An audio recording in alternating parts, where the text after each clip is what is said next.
Ako po yung last time, hindi ko alam kung naalala nyo, yung sabi na may 3 tanong. Oo. Hindi ko na maalala. Pwede screenshot ko lang saglit. Sige. Yan. Dito. Moving. Sorry nung last time. May mga nagalit sa akin at nag-bash eh. Bakit? Bakit nagalit? May nagalit, sabi niya, grabe ka, ikaw yung huling nagtanong, di na kami nakapagtanong, nag-end na si... Alam mo, ako naman masusunod dun eh. Hindi naman, wala namang maipapalagang kahit na sino kasi kapag gusto ko nang ibaba yung collar, bababa ko na yun. Ako naman masusunod sa sarili kong programa, like ko ito. Yun na nga. Tapos, anyways, doon tayo sa mga tanong mo, brother, pagsilbihan muna kita. Ano ang mga tanong mo, bro? Ang una kong tanong, ito malungkot kong tanong ito, since punto ka ng relihiyon, di ba, minsan? Bakit ba marami nauto sa religion? Maawa na kasi ito eh. Laging ginagamit na konteksto ang Biblia para makalikom daw na maraming tao. Bandang huli, pag nakita mo ang konsepto na tama, mapakuran pa yan o Biblia ng Katoliko, yung tao minamanipula, yung mga tao nasasabihin nilang magpapanggap na pastor, tapos manguuto. Oo. Bakit nauuto ang tao? Bakit nauuto? Tama ka rin sa tanong mo. Ganda ng tanong mo. Isa sa mga dahilan kung bakit nauuto ang mga tao, ang sabi ni Kristo sa Biblia, nangagkakamali kayo sa hindi pagkaalam ng kasulatan o ng panahon man na darating. Merong reference eh, 'di ba? Yung konsepto na meron tayong batayan sa lahat ng mga bagay na ginagawa natin. Kung engineer ka, ang pinagbabatayan mo matematika at saka formula nung matematika. Kung doktor ka, ang pinagbabatayan mo medical books. Kung piloto ka, ang pinagbabatayan mo yung itinuro sa'yo nung eskwelahan na kinukuha din nila sa mga libro nung mga nagsulat ng mga libro. So meron tayong mga pinagbabatayang mga libro at meron tayong iba't ibang batayan tungkol sa mga bagay na ginagawa natin sa buhay. Nakakalungkot nga lang na pagdating sa usaping relihiyon, ang mga tao, puta, all logic goes out the window, na para bang ang Diyos tanga at laruan at uto-uto at alam mo yun, lahat na lang ng sabihin nila para bang galing sa Diyos at ang mga tao naman basta na lang naniniwala kasi pastor yan. Without considering na meron ngang mga librong ipinasulat eh, 'di ba? Kung Muslim ka, basahin mo ang Quran. Kung Katoliko ka o under Kristyanismo ka, basahin mo ang Biblia. Kung Hudyo ka, basahin mo ang Torah. Kung Shintoism, bla bla, etc., etc., merong librong isinulat. Kaya ang hirap kasi sa mga tao, hindi nagbabasa. Wala na masyadong maraming nagtsatsaga eh. Wala na masyadong maraming nagtsatsagang magbasa ng mga libro.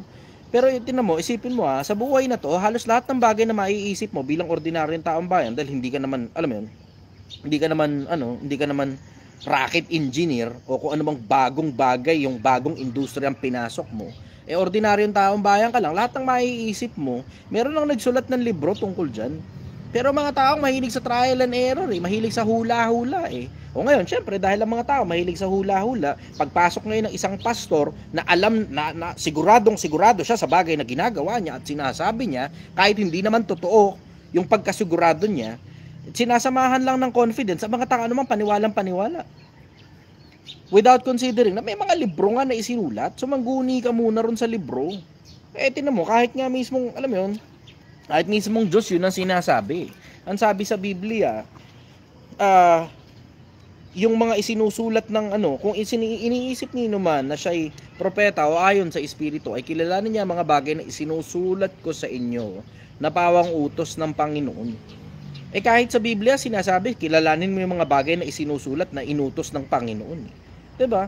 Ang sabi nga ng Diyos, ni isa sa mga ito hindi magkukulang, walang mangangailangan ng kanyang kasama sapagkat pinisan ng aking bibig, sapagkat sinabi ng aking bibig at pinisan sila ng kanyang espiritu.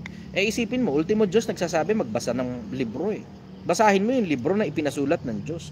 Ang problema sa karamihan ng mga tao, siguro dahil busy na rin ng mga tao, sa iba't ibang mga endeavor nila sa buhay without considering the spiritual aspects of life, hindi nagbabasa ng Biblia o ng Quran o ng kung ano man yung libro na pinagbabatayan nila.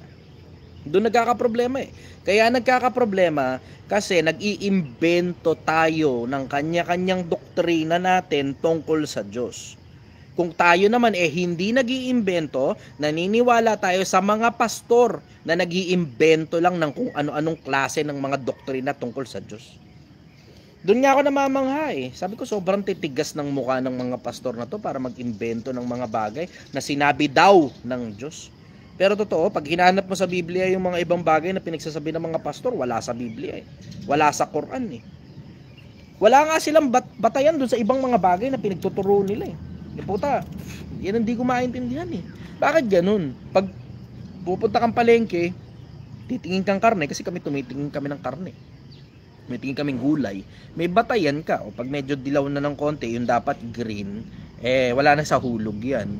So hindi na, alam mo yun, hindi mo na dapat bilhin yung ganun kasi dilaw na nga, onion chives, ganun. Pag nakikita mo naninilaw na o nagba-brown na, alam mo puta, malapit na mabulok yan. So may batayan ka. Bakit pagdating sa usaping pananampalataya, tungkol sa usaping Diyos, wala kang batayan. Kung ano lang sabihin ng pastor, pinaniniwalaan mo na lang.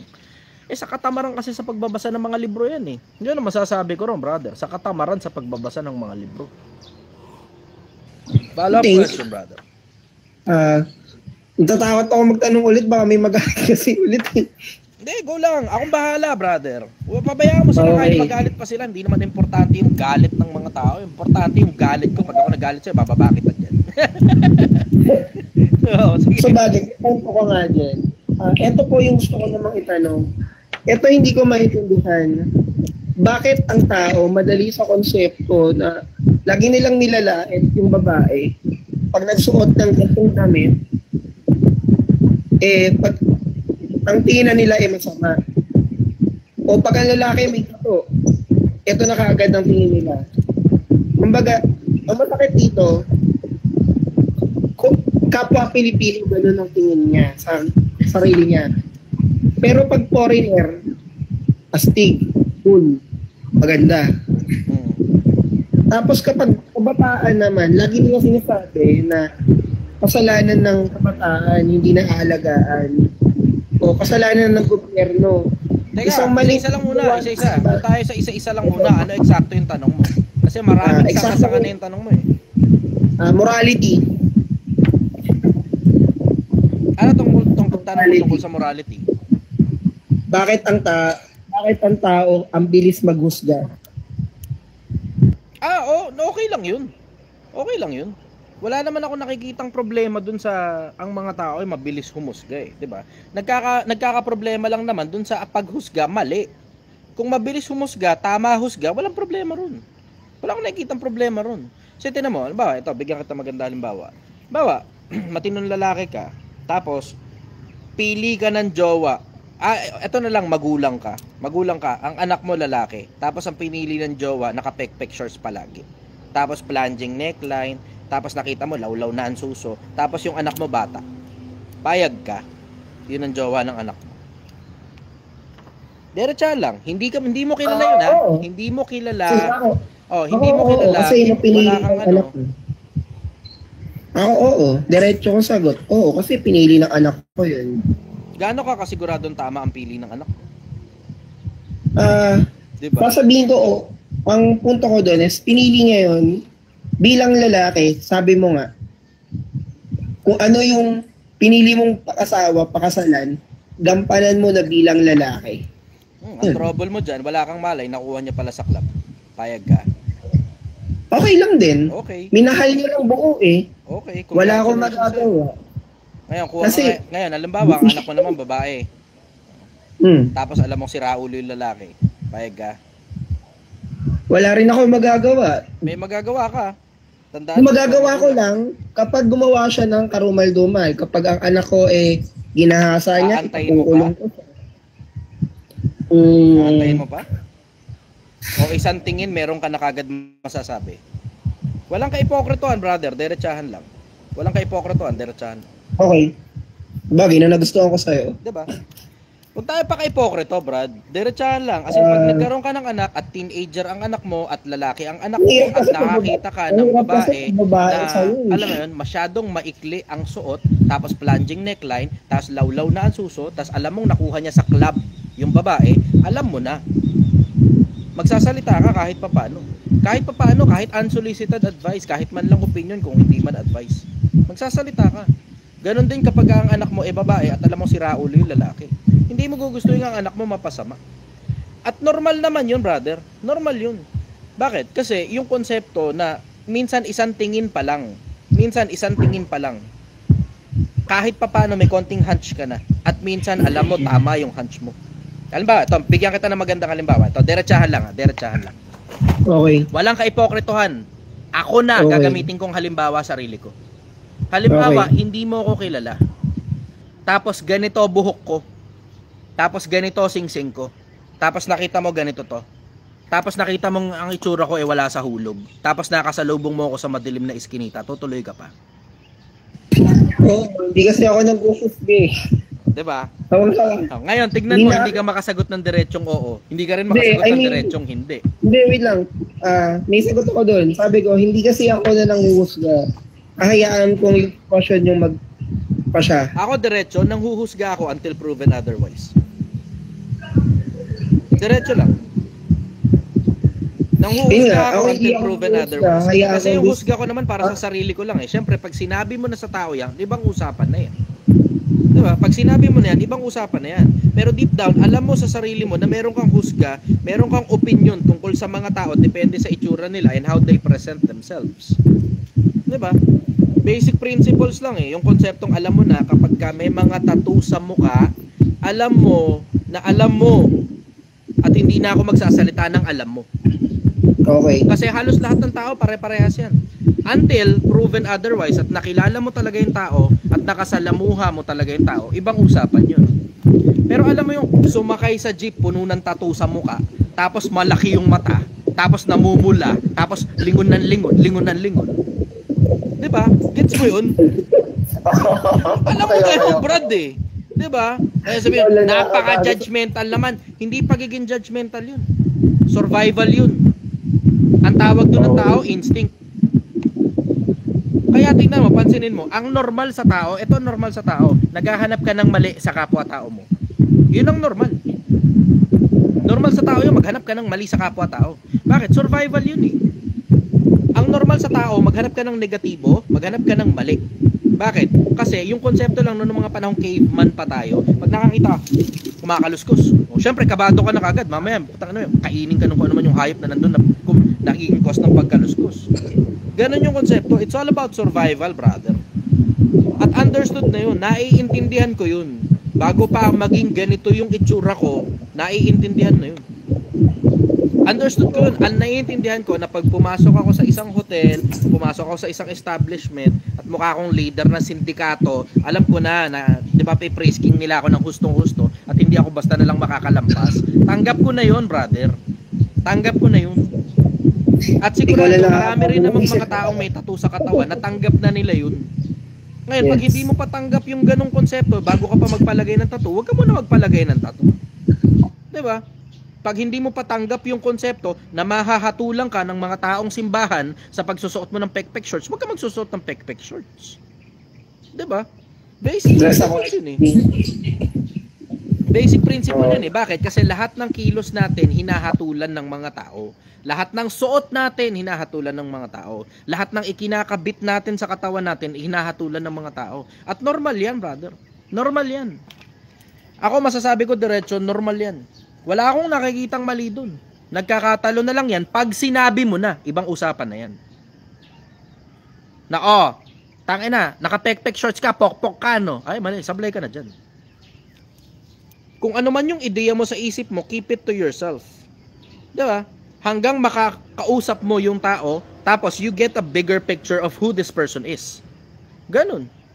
Hindi naman masama yun eh. Diba? Anong masama? Na magkaroon ka ng sariling opinion sa isip mo lang? Wala.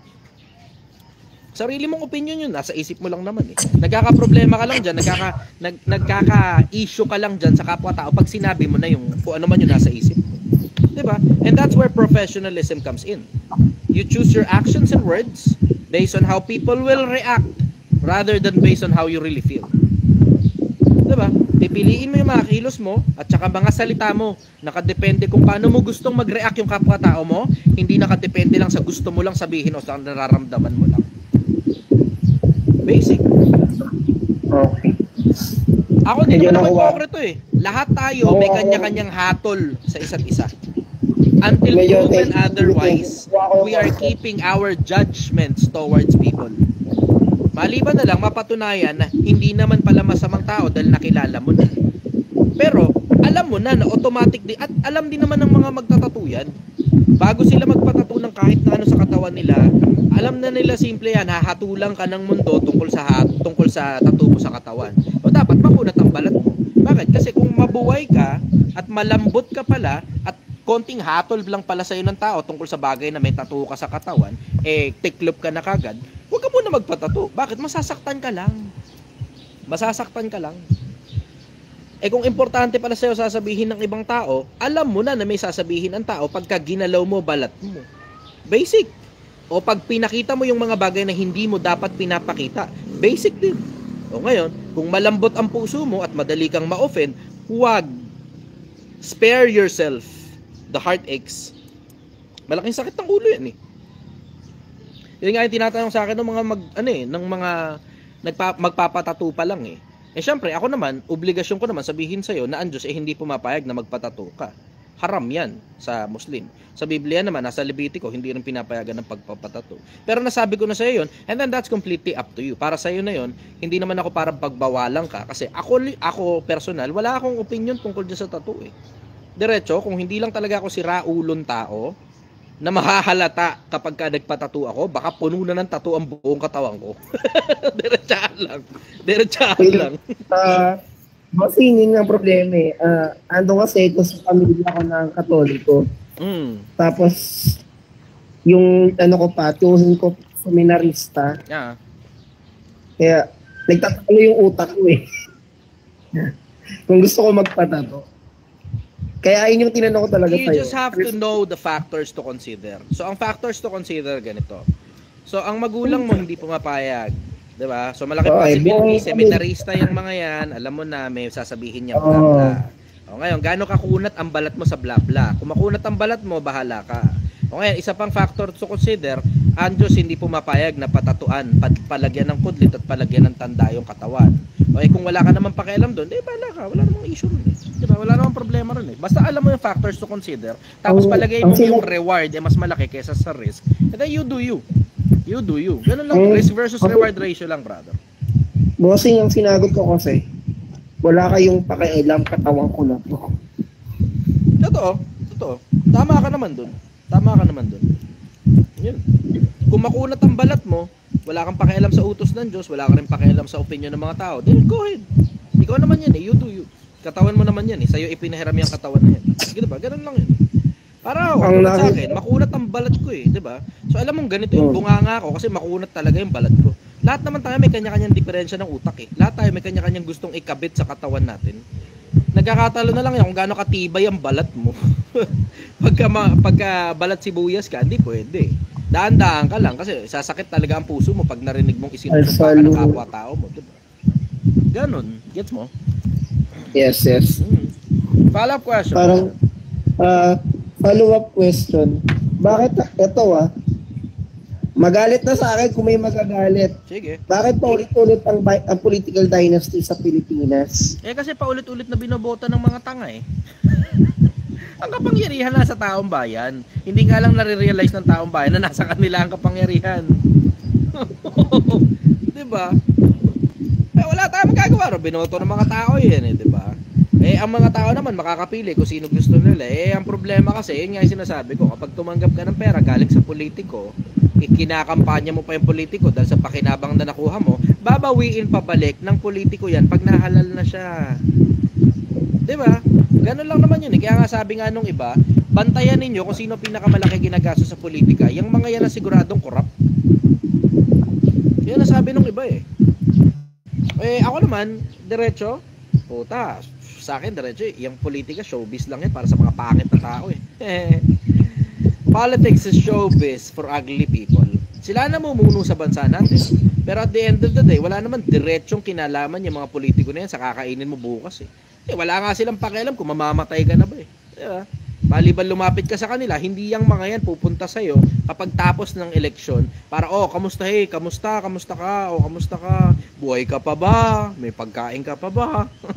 Walang pakialam ang mga politiko pagkatapos sila mahalal. Pangako marami, bago mahalal. Pagkatapos ng halalan, tignan natin kung makagilap mo pa. Ganon. Diretso, wala talaga akong pakialam. Basta ako boboto no, kung sino man ang gusto ko iboto. Pagkatapos nun, I will move on with my life. Bago yun, I am also moving on with my life. Yun lang nun. Yung panahon ng kapangyarihan ng mga taong bayan, yun lang yung panahon ngayon na ako gagawa ng paraan tungkol dyan. Pagkatapos kong gawa ng paraan, I will move on with my life. Wala na akong pakialam pagkatapos nun. Ganon. Okay. Next class ka na po ba? Sige, go. Magagamit ko na rin sa wakas yung 7 question kong ni-ready sa'yo. Mas prefer ko nga yung ganyan eh. At least pinaghandaan mo yung tanong at hindi basta-basta bara-bara dyan. Hindi. Bibigyan ko ng pride yung sarili ko. Giorno ko eh. Hindi ko ipahiya sarili ko tsaka eskwelahan ko. Walang hiya. Good. Ano ba school mo? Representing Repsi Rizal Experimental Pilot School. Giorno. Okay, sige. Go brother. Doon tayo sa tanong. Bakit maraming social media influencer na makakaapekto sa isip ng mga Pilipino ngayon na para sa kanila tama yung sinasabi ng isang influencer kahit mali na talaga sa moralidad ng pinapakita? Halintulad ko na lang dito si Bugoy na Koy-Koy. Ang sabi niya, gusto niya bata para masarap pa. At dapat 3 sabay-sabay manganganak. Napaka-immoral na nasasabi niya. Alam mo, diretso hindi ako makakatutol kay Bugoy dun sa konseptong bata. Hindi yan dahil, hindi minor de edad. Putang ina, definitely hindi minor de edad. Pero alam mo yung konsepto na mataas ang energy ng bata. Tapos, alam mo yung curiosity ng bata na masaya, na kapag kakasama mo, ang dami niyong mapapagkwentuhan versus ang kausap mo alam mo yung may edad na, tapos nakita niya na halos lahat ng bagay sa buhay, tapos wala ka nang maipakitang bago sa kanya. Yung ganun pakiramdam. Naiintindihan ko yung ganung pakiramdam Not that interesado ako personal sa bata, pero sa dami ng mga tropa kong ang interest talaga bata, naiintindihan ko kung saan sila nanggagaling. Ako naman, ang personal preference ko naman, somewhere near my age, na matalinong kausap, intelihenteng kausap, kasi diretso hindi ko matiis yung tantrums ang mga bata, putang ina, makapag-tantrums, masakit sa ulo, brad. Yun talaga isa sa mga common denominator ng mga batang babae. Tantrums, brother, diretso. Yes. Sakit sa ulo. Tapos yung, alam mo yung level of innocence na dahil ako personal 35 anyos na, hindi ako willing magturo ng maraming bagay na dapat basic naman. Hindi ako willing magturo nung sobrang basic na. Ito tayo sa medyo kahit paano ahead ka na ng konti. Nasa kahit paano, nasa 30 anyos ka na. Marami ka nang natutunan sa buhay. Marami ka nang pagkakamaling nagawa. Naiaayos mo yung mga pagkakamali mo. Then that's the time, papasok ako sa senaryo. Pero yung sobrang bata na talagang tangina, parang unang jowa ka nun dahil 18 anyos lang, 19. Putang ina, yun. Pas talaga ako sa ganun. Yung mga tropa ko, naiintindihan ko sila dun sa konsepto ng gusto nila bata. Naiintindihan ko sila ron. Kasi sabi nila, mas masarap daw pag bata. Naiintindihan ko sila ron. Okay, sige, oo ako sa'yo. Kasi, marami silang nagsasabi nun syempre, pag maraming nagsasabi, then, it must be common para sa mga lalaki na gano'n ng bagsakan. Ako naman kasi, sa mahabang panahon, 9 na taon yung aking huling kasintahan So, mahabang panahon kaming magkasama. So, wala masyadong comparison tungkol sa usaping bata dahil hindi pa naman ako matanda nung nakilala ko siya 20 ako nung nakilala ko yung aking huling kasintahan. So, wala akong point of comparison tungkol sa ako matanda at bata ang magiging jowa dahil wala akong ganun Ngayon, overall, diretso, yung konsepto na tungkol dun sa sinasabi ni Bugoy, yung ibang mga bagay nagme-make sense tungkol sa kanya. Nagkakaproblema nga lang dun sa konsepto ng generalization Na para bang yung ginagawa ko, ito ang tama, gawin nyo rin lahat. Parang ganun ang dating eh. To each his own. To each his own. Ito naman, tungkol dun sa konsepto lang ang tinututulan ko kay Bugoy, yung konsepto na espiritualismo, kasi diretso nakaka-impyerno talaga yung mga bagay na pinagtuturo niya eh. Tungkol sa espiritualismo. Pero tungkol sa mga bagay ng buhay na to, yung hustle, yung grind, yung personal preference niya ng mag-asawa ng sabay-sabay. Parehas naman tayo pagdating kay Koy kasi ang dami niyang taliwas na sinasabi na lagi niya sinabi sa Bible, pero hindi naman talaga sinabi sa Bible. Sinungaling si Bugoy sa usaping Biblia eh. Sinungaling siya. Hindi daw nagalit si God kay Solomon. Hindi nga may talata nga sinasabi nagalit si God kay Solomon. Sinungaling. Ultimo yung immorality, galit si God. Merong verse sa Bible sa Revelation na nagpalaglag ng bulalakaw si Kristo sa mga bakla. Nilaglag sa mga... Hindi ko alam yun. No. Kasi lagi niya sinasabi na hindi naman daw lahat nangyari sa Bible. Hindi naman daw yung konsepto kasi ng bakla, pabor si Bugoy. Mismo nasa Bible na yung immorality, galit ang Diyos. Hindi ko narinig yun eh. Hindi ko narinig kay Bugoy yun. Baka hindi lang siguro sinend sa akin ng mga tropa. Kasi minsan dumadaan sa newsfeed ko kasi ang dami-dami nilang page eh. Pero napakabihira nung something na interesado kung sinasabi ni Bugoy eh. Napakabihira nung check nyo rin. Akala ko nga nung huli magko-collab na kayo eh. Hindi ako interesado makipag-collab sa kanya. Hindi ako interesado bigyan siya ng spotlight diretso. Ang interest ko, pabulaanan lang yung mga bagay na sinasabi niya para magkaroon ng awareness ang mga tao tungkol dun sa bagay na sinasabi niya tungkol sa spiritualismo na mali yan at nakakapahamak ng kaluluwa ng kapwa-tao. Ang nangyayari pa, bossing ito ang ayoko sa pinupunto ni Bugoy, para niya pinopromote kasi yung pedophilia. Hindi ako pabor dun eh. Kasi ang legal age, 18 eh. Pero hindi ko rin naman matututulan yung bagay na hindi ko naman narinig na sinabi niya. Wala naman akong narinig na sinabi niya yun eh, tungkol sa pedophilia. Wala akong narinig na sinabi niya yun tungkol dun. Hindi niya direct na sinabi, kasi hindi niya direct na sinabi eh. Pero yung sinabi niya na, bakit daw si Chabit nung nagkaroon ng Eyabab at nabengbang niya ng bata pabor sa mga tao, pero bakit yung ako na hindi naman okay, hindi sa kanila okay. Pag mayaman lang daw ba pwede yung ganun, pag mahirap hindi daw pwede. Parang nagpapanggap din naman siyang mayaman eh, di ba? Yun na nga. Parang nagbibilang siya ng pera na ganun. Hindi ko alam. Yan nalulungkot ako. Kasi nung una matulong sinasabi. Pero, di ba may parang pagpapanggap siya na mayaman? Yes. Yung flex nung nag-umpisa po yan, bossing. Actually, sinusundan ko si Bugoy. Natutunan namin sa Giorno na bago namin tulig sa inyong tao, dapat kilala namin siya from coder to coder. Kasi you can't criticize someone if you don't know them. Oo. Marcus Aurelius. Yun ang dahilan kung bakit ang tinututulan ko lang sa kanya, yung konsepto lang na espiritualismo. Pero other than spiritualismo, wala talaga ako masyadong konteksto tungkol sa maraming ibang mga bagay na sinasabi ni Bugoy. Morality ang dapat i-check mo sa mga sinasabi niya. Taliwas. Yung pagpapayaman, oo dyan. Ako dyan. Pero pagdating sa konsepto na moralidad, ito ang pupuntahan ko. Oo, medyo malabo nga talaga yung konsepto ni Bugoy ng moralidad eh.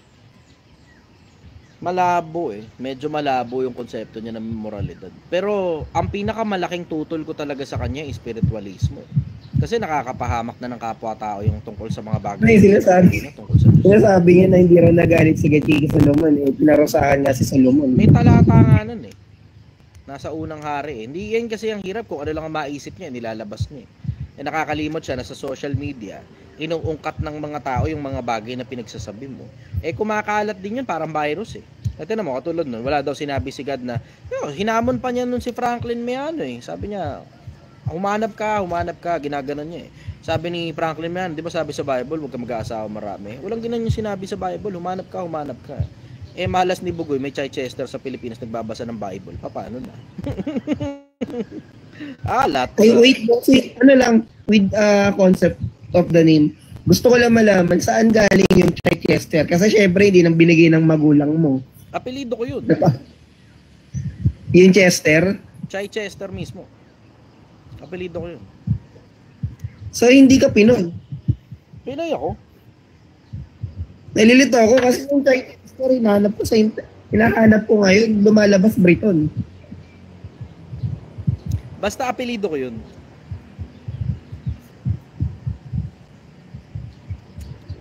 Yun lang masasabi ko doon, basta apelido ko yun. Nasa birth certificate yan, hindi matututulan yan. Ang galing. Pero ang ano niyo po, ang nanay niyo po is Filipino at ang tatay niyo Pilipino. Hindi na ako makakasagot tungkol doon. Ang makakasagot ko lang sa'yo, tungkol doon sa mga bagay na willing lang akong ilabas. Yung ibang mga bagay, personal na masyado. Naging curious ako, sorry. Naging sobrang curious ako. Kasi napaka-intellectual. Alam mo, totoo diretso, hindi naman ako interesadong ilabas sa social media pa kung sino ako eh. Wala namang pakinabang sa inyo yan eh. Ang may pakinabang sa inyo, yung mga bagay na na-experience ko, kay kwento ko sa inyo. Yung mga bagay na natutunan ko, tuturo ko sa inyo. Yung mga bagay na tama ako, papasa ko sa inyo. Yung mga pagkakamali ko, yung kung ano sana yung tamang nagawa ko doon sa pagkakataong tanga ako at bobo ako, yun ngayon yung sasabihin ko sa iyo. Okay. What could I have done right? Next question, sorry for intriguing you. Follow-up Naging question. curious din talaga ako. Tawag dito, tapos sa inyo, ilang taon yung dapat ng lalaki mag-asawa na? Wala siya sa edad, brother. Nasa level of maturity siya. Responsable ka na ba? Kasi may mga 40 anyos, irresponsable pa rin eh. Meron ngang mga lalaki, ang dami ng anak, irresponsable pa rin eh. Paano makakapag-asawa yung ganun? Paano magpapakasal yung ganong klase ng lalaki? Kahit ikaw, babae ka, naanakan ka ng ganong klaseng lalaki, kahit pa may anak ka ron sa ganong klase ng lalaki, di mo pa rin gustong pakasalan yun eh. Irresponsable. Tinan mo, sabi tinan mo, sabi ni Bibi, sabi niya, correct. Tinan mo. Yung mga babae, sumasang-ayon sa akin, hindi naman dahil may anak ka, dapat itali mo na ang sarili mo rin sa ganong klase ng lalaki habang buhay. Irresponsable nga eh. Makakita ka muna ng sense of responsibility dun sa lalaki. Marunong na bang gumawa ng pera yan? Baka puta, marunong lang gumawa ng anak yan. Dami-daming ganyan, 16 anyos, marunong gumawa ng bata. Hindi marunong gumawa ng pera. 18, 19, 20, 22, 23, tangay, banga, 25, nakatira pa sa magulang nila eh. Sabi ko, puta, marunong kang gumawa ng bata, di ka marunong gumawa ng pera. Di ba nakakahiya naman yan dun sa babae? Kadiri ang puta. So, pabor po kayo sa divorce? Ngayon, oo, pumapabor na ako sa divorce. Dati hindi eh. Dati kasi, syempre, alam mo yung, ang pinapagsama ng Diyos, wag papaghiwalayin ng tao. Yun yung laging nasa isip ko eh. Okay, pero at the same time, kailangan mo rin lamang ilagay sa posisyon na hindi naman lahat ng kasal, ang Diyos ang may gawa. Diba? Oo. May mga tao, sila lang talaga yung nag-isip sa mga sarili nila na magpakasal sila. O tapos pagkatapos doon, tsaka mo lang makikita yung diferensya ng utak ng mga yan pag nakasama mo na ng matagal. Kapag ka-responsable yung lalaki, tapos yung babae butangera o pok-pok, 'di ba, na hindi mo naman alam na ganun pala history, napakasalan mo. Paano? Yung lalaki halimbawa na si Raulo na alam mo lumabas lang yung diferensya nung makasama mo na sa loob ng bahay at kasal na kayo.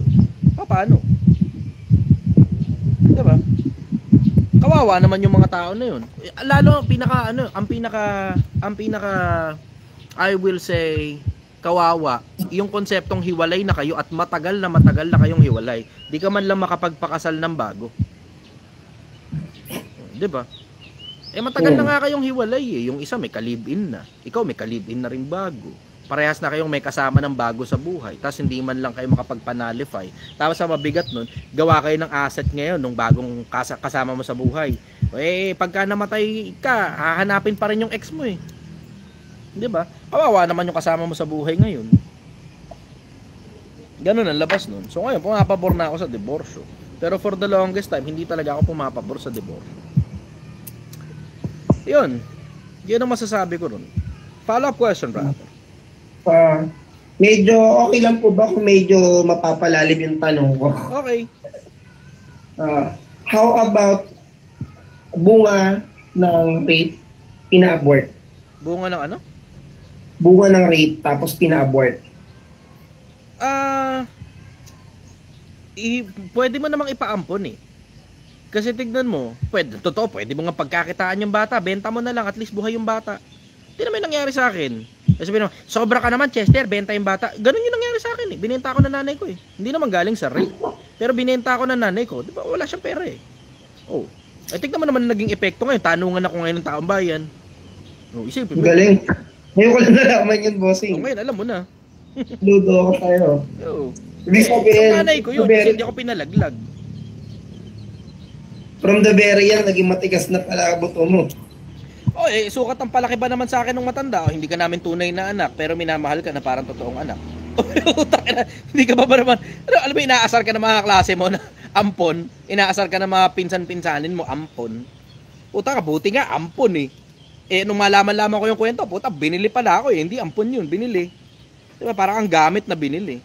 Tapos ever since, pinalaki talaga ako na pagkakapalaki sa akin, sinasabi talaga sa akin diretso na hindi talaga ako totoong anak at hindi ako kadugo. Diretso. So wala kang ikakasama ng loob kasi umpisa pa lang talaga, upbringing mo talaga, hindi ka talaga anak. Ganun. Diretso lang. Sinuwerte naman ako kasi kahit pa sabihin mong ganun, marami ako natutunan doon sa bahay na yun. Kasi isipin mo na lang, mahal na mahal ako ng nanay ko, tapos wala namang kapera-pera. Baka ngayon, binibenta ko na titi ko kapalit ng barya. Diba? Bagay. Follow-up question, brother. Dito, ano yung masasabi mo sa kabataan ngayon? Kasi laging indoctriner nila mag-aral ng mabuti, makapagtrabaho. Tama naman yun eh. Yun ang step by step na proseso.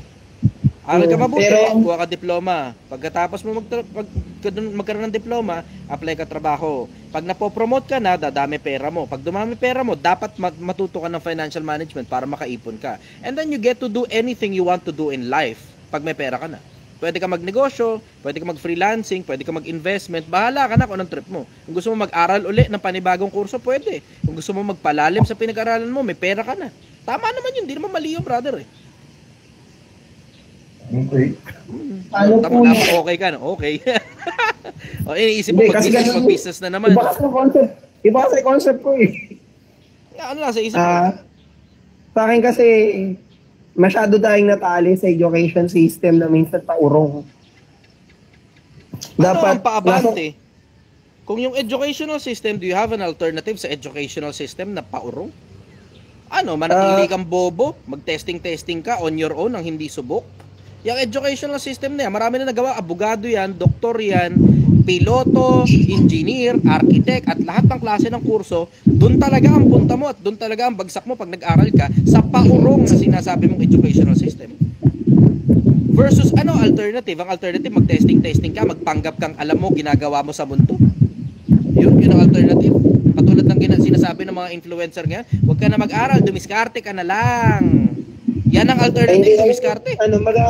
Mag-aaral po ako, pero hindi sa concept na yung nakakulong ka ng nasa eskwelahan. Like, maraming eskwelahan, kagaya ng homeschool. Ako kasi homeschool ako. Kasama pa na sa educational system yun eh. Kahit ano pa homeschool mo, kung ano yung mga subject sa yun pa rin ang tinuturo dun. It's the same banana. Iba lang ng branding yung banana. Iba lang ng location yung banana. Sa bahay ka tinuturo versus sa eskwelahan. Okay. Palagay mo ba magiging engineer ka nang hindi mo pinag-aralan ng tungkol sa engineering kahit homeschooling ka pa? Oo, di ba? Bakit yun? Hindi mo naisip yun Hindi ko nakuha yun. Alam mo, tatanga ako sa mga taong pumapalag sa educational system. Puta, anong alternative mo? Anong ipapalit mo sa educational system na for hundreds of years, napakarami ng nagawang successful na mga tao? Ang ipapalit mo mag-alatsamba ka, testing. Ang ipapalit mo yung putang inang mga courses na mga putang inang mga taong kalilitaw-litaw lang sa social media. Yan ang ipapalit mo dyan. Diba? Yung educational system, it has stand the test of time. Marami nang nagawang abogado yan, doktor, engineer, architect, aircraft technician, at maraming iba't iba pang mga kurso na kung ano man yung pinag-aaralan mo, magiging ganun ka, tapusin mo yung buong kurso at kumuha ka ng lisensya. Walang alternative yan, pansamantala. Magsasign up ka sa mga courses ni MJ Lopez? Diba? Sign up ka sa course ni Andrew Tate? Ang kaya lang gawin sa'yo ng mga tao na yan, igawa ka ng pera. Pero kung ano yung talagang passion mo talaga, walang assurance yan dyan sa mga tao na yan. Eh buti nga sana kung totoong makakagawa ka ng pera pagkatapos mo mag-sign up sa kanila eh. Sila lang yung kumita. Ikaw, congratulations kung may mapala ka. Di ba? Alam mo, simple lang naman ang konsepto Pilipinas eh. Kung mamimili ka rin lang naman dun sa course na mga putang inang kalilitaw-litaw lang, o yung educational system na buong buo for hundreds of years, pumili ka nung subok ng panahon. Subok na matibay, subok na matatag. Di ba? Parang bangko lang. Di ba? Yan ang sikreto. Pipili ka na rin lang naman, puta, naniwala ka pa sa mga kalilitaw-litaw lang. Bago lang yung mga yan eh. Kalilitaw-litaw lang ng mga yan eh. Sinisiraan yung educational system. Sabi ko, itong mga taon to, bobo eh, no? Sabi nung isa, yung pang tuition fee ng parents mo, ipang business mo na lang. Samantalang pag inungkat mo yung buhay niya, yung anak niya pala nag-aaral sa pang mayayamang eskwelahan. Ano yun? Ano yan? Akala ko ba yung pang tuition fee, pang business? Ba't yung anak mo nag-aaral sa eskwelahan? Ano, yung mismong tip mo o yung mismong advice mo sa kabataan, di mo kayang apply sa anak mo? Putang ina. Natatawa ako dyan. Ang nakakatawa pa doon, puta yung tao na yun, gumawa ng sarili niyang course, hindi niya i-sign up yung anak niya sa sarili niyang course, pinatuturuan niya sa totoong eskwelahan. Ina to mga taon to. Sabi ko, putang ina nyo talaga eh, no? Panloloko talaga ng kapwa gawain tiba-tiba eh, no? Puta, kung yan palang course mo, sapat para umalago ang tao, sana dyan mo sa course mo i-apply yung anak mo. Diba? Dyan mo pag-aralin sa sarili mong course, puta ka. Bakit yung anak mo nag-aaral sa pangmayayamang eskwelahan na eskwelahan ng educational system na sinisiraan mo? Puta, ano yan? Ano yan? Anong kalokohan yan? Anong katangahan yan? Anong kagaguhan yan? Ano? Dual standard? Pag yung anak ng ibang tao, lolokohin mo magulang para yung pang-tuition fee, ibang business na lang. Pero yung anak mo, pinag-aaral mo sa educational system na sinisiraan mo? Ano? Budol? Tangin ng mga tao yan. Ako, diretsa lang. Tangina, natatawa ko dyan sa mga putang inang clown na yan sa internet eh. Ang tingin ko dyan sa mga yan, clown eh. Oo, ganun-ganun ka pa. Tayo mo mga pinagsasabing ko ano-ano. Tapos pag inungkat naman yung kaugat-ugatan ng putang inang mga pinagsasabi mo, hindi mo naman pala kayang i-apply sa sarili mo yung mga pinagsasabi mo. Tangina yung mga tutol sa diploma. Tignan mo, yung mga tutol sa diploma na yan, antay mo magsipagkaroon ng mga anak yung mga hayop na yan. Tignan natin kung may oras silang magtiyagang magturo ng ABC 1, 2, 3 sa mga hayop na mga anak nila. Tamo, tangina mga tao yan. Tutol ka sa educational system, tutol ka sa diploma. Pag ang anak mo naman, puta, magkikinder na, pinapaaral mo na sa totoong eskwelahan. Hindi! Yung ginawa mong course, dyan mo pag-aralin yung anak mo. Dyan mo ngayon turuan ng ABC 1, 2, 3. Tangina eh, di ba? Puta, gago lang. Educational system, outdated. Ganyan magsalita mga hayop na yan eh. Yung educational system, kinukulong tayo. Kinukulong, putang ina mo. Anong kinukulong pinagsasabi mo? Tangina, kung ang paraan pala para yumaman at maging successful ka, dapat wala kang narating, sana halos lahat ng nasa squatters area mayaman. Tangina mga tao to. Yung mga bobo naman, naniniwala sa mga ganyang putang inang siraulo. Ang mga tao, uto-uto, tangina, uto-uto ninyo, napaka-uto-uto ninyo. Kung ang paraan pala para yumaman, dapat wala kang diploma, sana lahat na nasa squatters area, milyonaryo. Putang ina. Taong yun, nakakapagtaka talaga eh. Ako talaga takang-taka sa mga putang inang mga hayop na yun eh. Diretso, tangina iba dyan, hindi nga tao, tingin ko dyan hayop eh.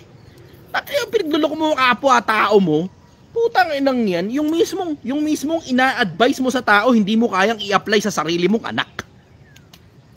Hindi mo kayang i-apply sa sarili mong anak.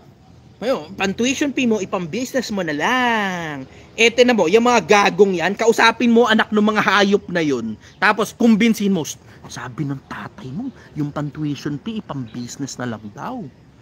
So, yung pang-tuition fee mo, pang-business na lang natin, tara. Tignan natin kung matuwa yung mga putang inang tatay niyang mga yan. Yung mga tatay nila, yung mga gumagawa ng course sa internet eh. Tignan mo, pag pina-apply mo sa anak nila, ito yung tatay na gumawa ng course sa internet, may anak yan, yung anak kumbinsihin mo yung pang-tuition fee, ipang business na lang. Tignan mo kung matuwa tong tatay, baka sapakin ka pa nun. Tangina mga tao yan. Ulol ang puta. Sabi ko, tangina, tuntua ako rito sa mga hayop na to. You guys make good clowns on the internet. Magagaling kayong mga clown sa internet. Ang gaganda pa ng mga suit ninyo eh. ang gaganda pa ng mga panloob ninyo, ang gaganda ng mga sports car ninyo, pero yung tangin ng kabobohan ninyo, hindi talaga automatic na pag may sports car at mayaman, automatic matalino agad eh. Hindi automatic eh. Hindi automatic. Hindi talaga automatic. Tangina, isang diri ako eh. Paano maging kaibigan? Dapat maging kaibigan. Ano? Putang ina, pinagsasabi mo. Sabi ko, putang ina to. Ito yung mga taong pinakikinggan ng mga kabataan natin ngayon. Itong mga ulol na to na walang laman ng kokote, ito pinakikinggan nyo dahil lang may pera sila. Ang inang yan. Kaya kayo pagkatapos ng Project 1M. May aabangan kayo. Gusto ko lang kung kating yung topic na yun ha. Kasi doon ako na sinabi ni Josh Mokic eh. Ayan, may nagbanggit na. Ano ba sabi niya? Hindi ko alam eh. Hindi ako masyado nakikinig sa kanya eh. Yan. Yung mismong sinabi mo na pa-atras na yung education system. Si Josh Mokic ay yung unang tumira nun eh. Sinabi niya ba yun? Pa-atras? Oo, pa-atras daw. Kanyang word yun. Ginagaya ko. Ini-imitate ko lang kasi gusto ko makuha yung totoong reaction mo. Hindi ko alam na sinabi niya yun. Kung totoo man sinabi niya yun, baka siya yung pa-atras. Sinabi niya yun. Kaya nga maraming yan yung first time na may tumira na sa kanya kasi yun yung sinabi niya. Sino tumira sa kanya? Netizens na rin. Aray. Alam mo, tumatalino na mga tao eh. Buti na nga lang kamo tumatalino na mga tao. May ititin mo, wala kang kamalay-malay. Ito tuntua ako rito eh. Buti na nga lang kamo, merong mga lumitaw na katulad nila Makagago, katulad nila TPC nga pala, katulad ni Garawi, katulad ni Kuya Renan. Yang mga yan, matitinong utak ng mga yan eh. Si Makagago dati si Raulo, pero nakikita mo yung pagbabagong buhay niya ngayon.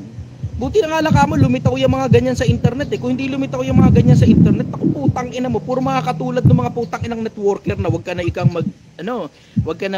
mag-aral, mag-business ka na lang. Tapos paano business? Bigay mo sa amin yung pera mo, payayamanin kita. Putang inang yan. Ay. Grabe. Pilipinas, ang putang inang mga influencer mo, si Raulo. Putang ina. Ay, nako. Gusto lang nga po pala yung maiba lang ako, di mo na ako magtatanong no? Personal na ko lang to. Kumusta na po pala yung Project 1M? Nasa magkano na po? Nasa 400,000 na. Nasa 400,000. It will take some time, medyo babagal ng bahagya ngayon kasi nag-uulan eh. Wala masyado maraming customer pag umuulan eh. Ay, teka lang. Yung isa mo palang empleyado kapangalan ko, yung Bonge, di ko na babanggit. Francis. Natawa ko dun. Okay. O yan, hanggang doon na lang sabihin ko na personal info ko. Pero, pag nakita kami, magpapapicture ako kay Francis. Tuntua ako rin kay Francis. Mahal ko yung hayop niya. Masaya ako rin. Laruan namin yun dito eh. Gusto naman niya. Gusto rin niya nagbibilang ng pera. Tawa ako rin. Nagbibilang siya ng pera, iniistorbo namin. Gusto niya ulit nagbibilang ulit ng bagong pera. Ang laki na ng ipon nun ni Francis, in fairness sa kanya. Tuntua talaga ako sa kanya. Ang dami ng pera ng tao na yun. Natutuwa ako sa kanya sa progress niya. Halos lahat na nandito sa Project 1M nakakaipon. Ano po ba ang balak niyo dyan sa Project 1M? After ba yan, magbabranch out kayo? Or gagawin niyo talagang negosyo na? Wala naman akong choice kung hindi gawin ng negosyo talaga ito eh. Kasi nasilip na kami. Nasilip na ng munisipyo eh. Pumunta rito yung anong tawag dito? Yung sanitary office. Sanitary office. Punta sanitary office, tapos syempre 'di ba, walang permit ganun. O di binibigyan kami ngayon ng pagkakataon para makakuha ng permit. Ganun, yun. Ayun. Ay, so mag-official display na congratulations po pala nanganak yung congratulations, di ko nga gustong gawin negosyo to, puta. Hindi, I mean congratulations kasi sir, yung ginawa nyong paresan, may gumaya. Nakakain kami last time. Nakita ko meron nga sa Manila eh. Nakita ko meron sa Manila at saka sa iba-iba pang lugar. Yung dito yung sinigang na baboy. Yung sinigang na baboy doon sa Manila. Pero yung dito natutuwa ako. Dito sa yung mahabang yung yes. Parang barangay. Doon ako nakakain. Yung sa harap mismo ng barangay hall. Yung sa harap ng barangay hall, may nakapwesto na ron, hindi sa akin yun. Yung nakapwesto ron sa harap ng mahabang parang barangay hall. Uy, mga ibang Actually, ko kumakain sa kanya. Sabi ko, tonto ako. Yung konsepto ko ng anak ko, tinan mo, ang ganda. Congrats. Kumain nga rin ako Boss, nun eh, tapos binlag ko yun para dumami yung customer nila eh. yun na nga. Actually, nagpunta kami doon. Oo. Akala ko, ikaw yung aabutan ko. Oo, iba. Nagulat ako, teka lang, iba to Ano yun? Yung ano, isa sa mga fans ko din yun, pero hindi sila nag-abiso sa akin. Kung nag-abiso lang sana sila sa akin, sana binlag ko yung first day nila dun. Hindi nag-abiso eh. Pero ang galing. Ano, yun. So, ano na, kumbaga okay na yung hanap buhay nila ron, tuloy-tuloy na kumikita. Ako, happy ako every time napapadaan ako doon kasi doon ang ruta ko lagi eh. So nakikita ko may parisan. So, sabi ko, galing, nakakatuwa naman doon. Nangalak na yung konsepto ko. Sinama ko nga sila sa vlog noong nakaraan. Anyways, okay ka na, brother? Ayan, salamat. Hindi ko na tatapusin yung 7 kung na-ready sa'yo. Ilan na ba? Nakaka-4 pa lang eh. Okay, sige. Okay, panghuling question ko. Sa nakikita nyo ngayon, ano ang masasabi nyo kung ito last day mo na sa Earth? Anong masasabi mo sa Pilipinas? Importante pa ba kung ano masasabi ko sa Pilipinas? Wala akong pakialam sa Pilipinas kung ito yung last day ko on Earth. Ang pakialam ko nun, yung Diyos na. Hindi, I mean, ano yung huling mensahe? Huling mensahe. Lahat tayo mamamatay. Last day ko na ngayon. Yes! Putang ina! Lahat tayo mamamatay. Galingan nyo, tabaan nyo utak nyo. Ako, escape na ako. Bye-bye! Tagal nga. Sayang di ko na. Binuksan ko yung video recorder ko. Ang gandang nun eh. Meron naman sa YouTube to. Nasa YouTube to. Kasabay ko yung live. Kasabay ng live na to yung live sa YouTube. So meron ibig sabihin makikita rin ako. Merong option dito para i-review. Live sa YouTube din ito kasabay. Ano, ang mensahe ko sa inyong Pilipinas, hindi na importante kung last day ko, bla bla, hindi na importante. Hindi nga ako importante eh. Huwag nyo na akong katain kung sino ako. Ang bottom line simple, ang message ko sa inyo Pilipinas, isang beses ka lang mabubuhay, tangina, galingan mo na rito. Huwag mong bubuhan, huwag mong tangahan. Okay lang naman na maging mediocre, wala namang masama ron, pero anong masama kung umusad ang buhay mo? Anong masama kung kinokopya ka ng anak mo kasi magaling na tao ka? Anong masama kung kinikilala ka ng maraming mga tao dahil inire-respeto ang pangalan at apelido mo? Anong masama ron? Anong masama kung magaling na tao ka?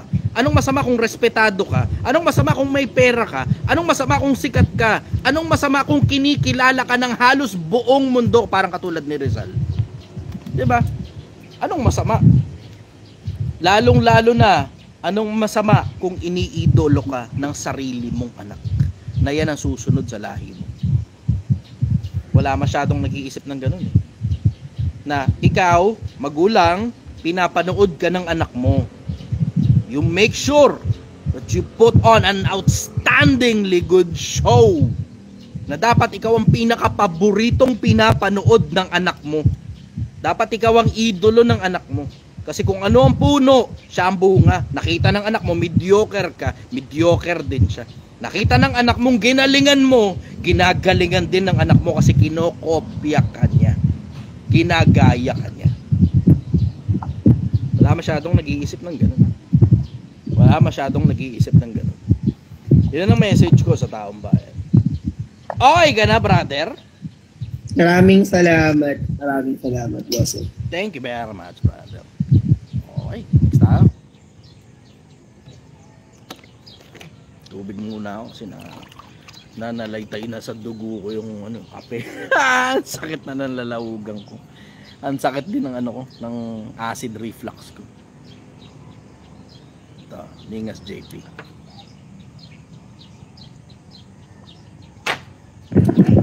Good morning, brother. Taga saan ka?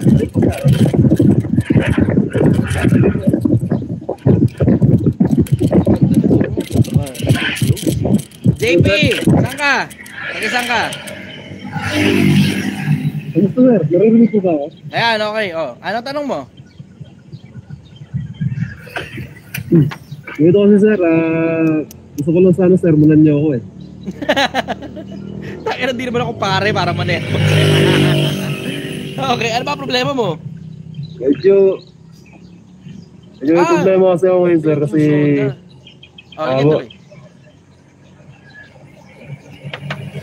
About sa sir, about sa pamilya. Okay. Nakikipaghiwalay kasi yung misis ko sa akin dahil nga medyo may ang iniisip niya ako parang isip bata ako, ganun yung dating sa kanya. Bakit Dahil kasi hindi ako napapaisip nagsasalita, ba? hindi ako nagsasabi ng mga problema ko sa kanya. Okay. So, iniisip niya na isip bata ako dahil mas bata ako sa kanya ng 10 taon. Anong problema?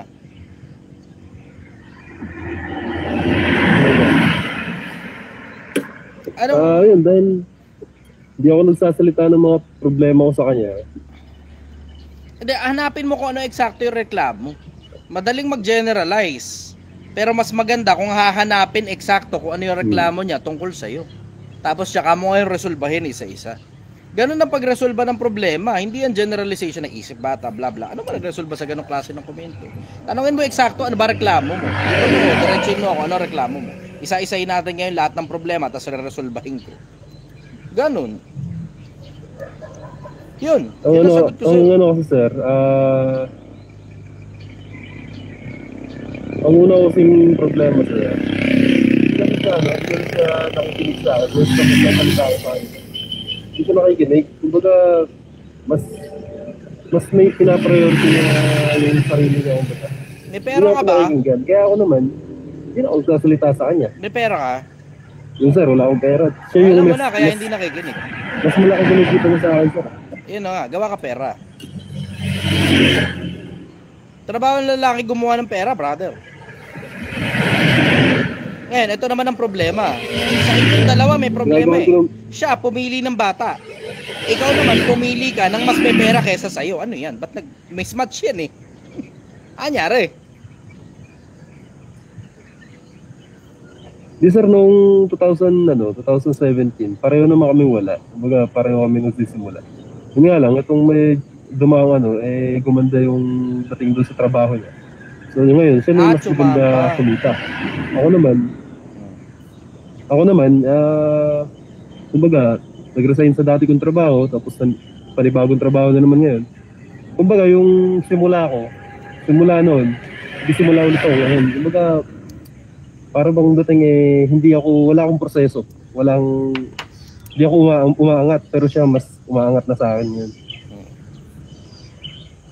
Bakit nga ba hindi ka umaangat?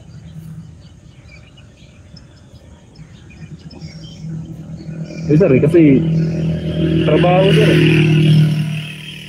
Noong 2018, nag-aaral ako.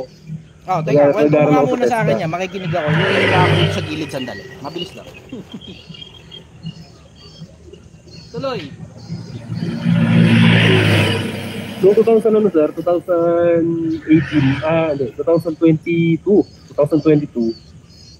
nag-aaral ako sa TESDA. Ngayon, dahil nga nag-aaral ako, umalis ako sa dati kong trabaho. Then nung nakatapos na ako sa pag-aaral ko, mga 3 months yun nagtrabaho ako sa welder yung pinasukom. And then, yun, tuloy-tuloy naman okay naman yung kita sa welding. Then nag-apply ako abroad. Sabi ni Yes. Ang problema, nung nag-apply ako abroad. Tabi-tabi umiihi. Lalaki ako eh. Normal yung kapag lalaki. Hindi naman naman yung lawak na itong lugar na to. Kita mo. Yung lawak niyan, CR ko yan eh. Anyways, tuloy brother, tuloy. So sir, nung nagtatrabaho na ako, welder. Then, nag-ano ako. Kumbaga, pinangarap ko mag-abroad. Gusto ko mag-abroad. Nakapag-abroad ka? Yun, habang nag-apply ako mag-abroad, hindi sir, nag-apply pa lang. Nung nag-apply ako mag-abroad, nagka-problema dun sa trabaho. So, napilitan ako mag-resign. Para mapagpatuloy ko yung pag-abroad. Ngayon, nagka-problema ako dito sa agency. Papunta akong Poland. Nagka-problema sa agency. So, hanggang ngayon, hindi pa ako nakakalis. So, ngayon, nag-apply naman ako, panibago na naman trabaho to. So, ganun yung nangyayari sa akin. Then, habang yung babae, siya, patuloy yung progress niya dun sa trabaho niya, mas gumaganda, mas lumalaki yung kita niya. Then ako, wala. Ano reklamo niya eksakto sa'yo tungkol bukod dun sa isip bata ka? Sir, isip bata raw ako at saka ayun, dahil hindi kami nag-uusap talaga sir, hindi siya nakikinig sa akin. At the same time, hindi na rin ako nagsasabi sa kanya. So, magkalayo na yung may pagitan na kami dalawa. Labas muna kayo, brother. Friction yan eh. Magkasama ba kayo sa bahay? Hindi. Hindi rin sir kasi nandito ako sa trabaho ngayon. Naka-stay in ka dyan? Naka-stay in ka dyan? Yes sir, yes sir. Ayun lang, trouble. Long distance relationship. Lagi talagang hindi gumagana. Pwede kang mag-day off. Tapos, kain muna kayo sa kung saan man. Kay turo-turo yan o restaurant. Tapos pag-usapan ninyo yung mga differences ninyo para ma-resolve. Pero walang generalization. Detalye, importante. Ano ba talaga eksakto yung mga reklamo niya tungkol sa'yo at ano rin eksakto yung reklamo mo tungkol sa kanya, and you have to make a commitment na aayusin ninyo yung problema ng isa't isa. Yun ang gagana dyan. So schedule mo na kung kailan ka magde-day off, brother. Gets mo? Sige sir, maraming salamat sir. Okay. Thank you very much, brother. Bye-bye. Maraming salamat sir. Okay, basta. Rocky Javier. Ganda na to, no? Tuntua ako rito. Rocky Javier, good morning, brother. Taga saan ka?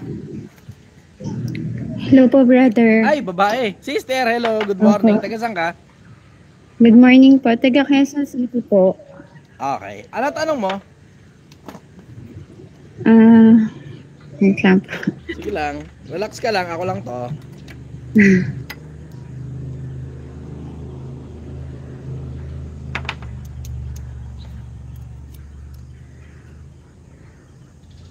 Wala ka.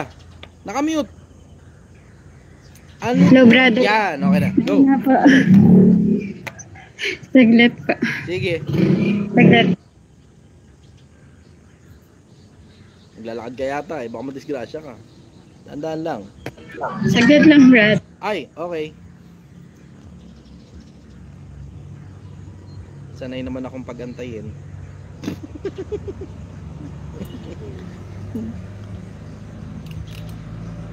Yung saglit ba, babalik ka pa ba? Naririnig niyo na po. Yan, okay na. Akala ko hindi ka na babalik, Okay. pinasaglit mo ako, Nice tapos hindi na ka po. babalik. Gusto ko lang po humingi ng advice. Gusto ko lang po i-share yung pinagdadaanan ko ngayon sakaling may maipayo kayo. Sige. Sinusubaybayan po kasi namin kayo mula pa po mula pa po last year. Okay. Ang pinagkakakitaan po namin is through online selling ng iba't ibang produkto. Oh. Kahit ano lang po na pwede ibenta, na sobrang liit lang po talaga ng kita. Okay. Yung as in po, isang kahig isang tuka lang po talaga. Until nakakita po kami ng magandang produkto na pwedeng ibenta. At nung sumabay po kami sa inyo, naging smooth po yung flow ng business. Hanggang sa nakakaipon na po kami. At nakabili kami kahit po paano ng konti, katulad ng motor, at nakapag-renovate na po kami ng bahay. Saka nakabili na rin po kami ng iba na po namin pangangailangan. Nagkaroon po kami ng pakiramdam, brother, ng security po kahit pa paano. Tuloy-tuloy po may pumapasok na kita, kumbaga nagkaroon po kami ng peace of mind. Okay. Pero out of nowhere po kasi bigla po kasi naban yung online store po namin sa isang platform. Gawa na ulit Kung ng saan- bago. Kung saan yun na po kasi yung bread and butter namin. Kahit wala naman po ginagawang violation, purely system error lang. Kaso permanently suspended na at hindi na may babalik pa. Gawa na ulit ng bago. Habang inaayos nyo yun, gawa na ulit ng bago. You cannot cry over spilled milk. May ipon naman kayo eh. O ngayon, habang binabanatan Okay yung na bago, po sana yung takbo. Kahit pa paano habang binabanatan nyo yung bago, ayusin nyo ngayon yung luma. Ganon yun, pagsasabayin nyo. Binabanatan mo yung bago, ayusin mo ngayon yung luma. Ganon. Kung wala na Yung magagawa, tanong at ko least po, may isa na. brother, ngayon po kasi nalilito po ako kung saan at paano po ako muling magsisimula. Kung paano Ito po kasi ginawa niyo mga dati, hindi po ganun pa namin rin. napaghandaan. Kung paano ginawa nyo dati, ganun pa rin. Yan ang kagandahan kapag ka bumagsak ka, galing sa nasa ibabaw ka na. Alam mo na ulit kung paano umakyat sa ibabaw. Ganon yun. May malaki rin po kasi kaming loans.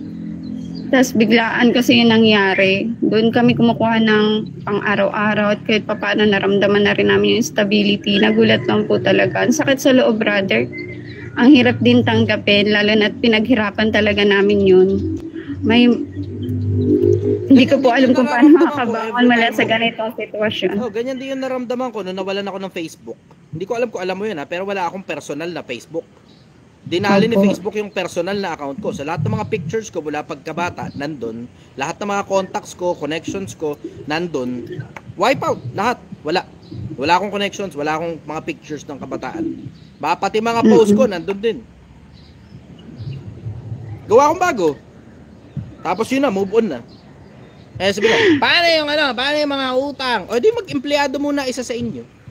Babayaran lang muna yung mga utang at saka may pang-araw-araw kayo habang binubugbog ngayon ng isa yung bagong account. Pero alam mo, hindi gumagana, yung iiyak-iyak ka tapos nagdaramdam ka. Okay yun, magdamdam ka, pero parang umilis ka. lutang po kasi ako ngayon, brother. Hindi ko alam kung saan magsisimula ulit. Kung paano bumangon sa ganito, paano ulit magtiwala sa proseso kahit parang ang sakit at ang labo na ng lahat. Damihan mo yung account mo. Tignan mo, katulad sa akin, pansinin mo, 2 TikTok ko. Isang Project One, isang The Chichester.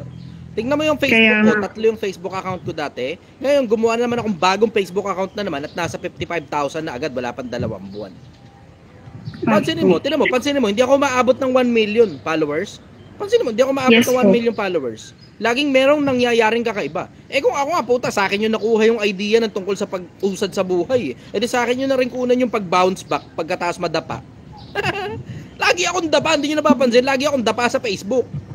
Yung isa ko 600,000, nawala ng monetization, nadali.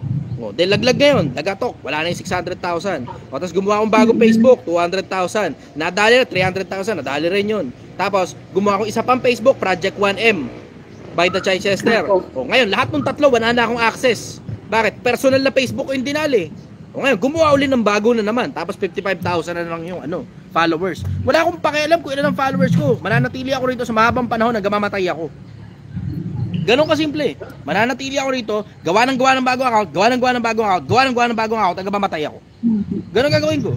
Every time mababan ako, every time mabablock ako, every time masususpend ako, lagi yan. Gagawa akong bago ng account. Ganon din ang gagawin ko sa TikTok. Ban ako ng TikTok, ganon din gagawin ko.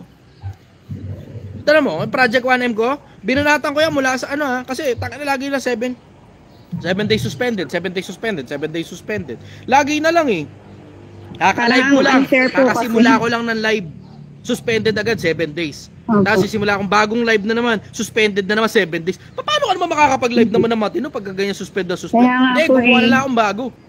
Project 1M, 2 ngayon yung account ko. Isang Project 1M, isang The Chichester. Pag parehas yun, nasuspindi pa rin, gagawa na naman ako ng bago na naman. Tapos bago na naman, tapos bago na naman, tapos bago na naman. Walang magagawa, iyak-iyak. Okay yan, umiyak ka. Okay yan, walang problema dyan. Makaramdam ka, walang problema. Pero kumilos ka.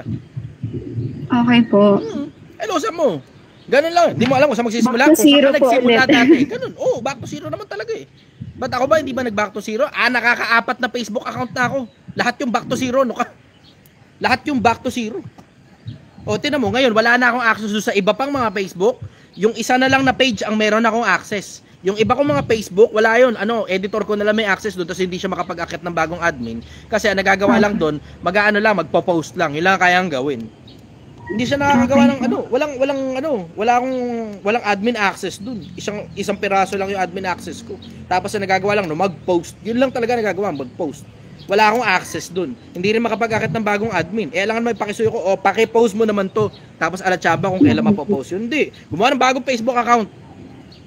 Papalaw pa rin ako ng mga tao dyan. Imposibleng hindi. Nakikinabang sila lahat sa akin nang wala naman ako hinihinging kapalit eh. Diba? Po. Gano'n? Din po kami nakaipon sa pakikinig sa inyo eh. Na dapat mas malaki yung kinikita kaysa ginagastos. Kaya po kami nakaipon. Sa akin lang galing yung idea, pero kaya kayo nakaipon dahil kinilusan nyo. Ngayon, it's time, kilusan nyo ulit ng panibago. At laging mangyayari yan. At magpapaulit-ulit yung bagay na nangyayari sa inyo. So ngayon, alam mo na ngayon, naranasan mo isang beses yan, yung pangalawang beses na mararanasan mo yan, alam mo na kung paano bumira. Yung pangatlong beses na mararanasan mo yan, alam mo na ulit kung paano umulit. tapos umulit uli, tapos umulit uli, tapos umulit uli, tapos balik ng balik sa wala, walang problema.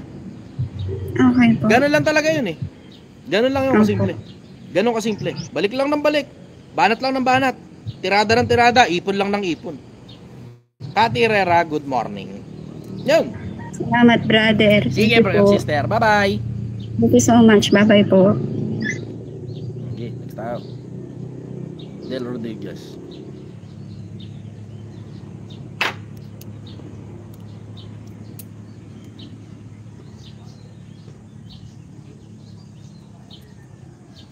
Wala si Del. Okay, next tayo. Oy, salamat ha. Ngayon ko lang papansin, ang daming palang nagbibigay ng gifts. Oh. Salamat ha, thank you ha. Daming nagbibigay ng gifts. Merong TikTok at saka merong roses. Smells so good. JC.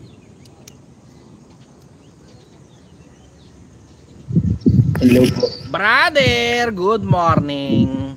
Taga Good saan ka? morning po. Rad Solomon. Taga Parañaque po. Okay. Oh, ano tanong mo, brother? May tanong lang po kasi po mahigit po 3 years po na tumira po sa street. Hindi po kinuha ng mama ko po. Ngayon po, wala na po sa tatay, broken family po. Iniwan po ng mama ko sa mama po sa stepfather ko. Ngayon po, ano po kayang pwede ko pong gawin po para po makabangon po sa sarili ko nang ako lang po yung mag-isa. Akad ko lang muna to sandali si Coolburn ha. Kasi trip ako Sige na po, to eh. sige po. Sige po, sige May po. na-flood yung ano ko eh, yung comment bar ko eh, ay yung comment section ko eh. Ano Coolburn, akyat? Ano, ganyan ka lang? Flood ka lang? Diba? Yan ang sinasabi ko sa inyo, ulitin ko, pag bobo ka pa, tumahimik ka muna. Diba? Ganun lang naman yun eh, pag bobo ka pa, tumahimik ka. Kung di mo kaya sabihin sa akin sa harapan, tigilan mo yung comment section ko ha, tigilan mo yung comment section ko. Nasabihan na kita, susunod niya, sususpindihin kita. Anyways, sige, tuloy brother. Go. Yun po. Yung ano pong mapapayo niyo po sa akin na pwede ko pong gawin para po magkaayos po kami ng family ko na pumayag po siya na magsama po kami ulit. Kasi po, tagal na po 3 years na po hindi po kami nakikita. Nagtatrabaho na po ako ngayon sa palengke po, kargador po. Naghihipon po ng pera para magkita kami ng mama ko pero ayaw niya po maita. Ano po yung pwede kong Ano ba pong nangyari? gawin? Ba't ayaw ka makita? Ano po, kasi po, sabi po kasi ng mama ko po, hindi naman po sa ano po. Uy, nawala. Nawala ka. Dali nga, baka nandito pa. Anong pangalan nun?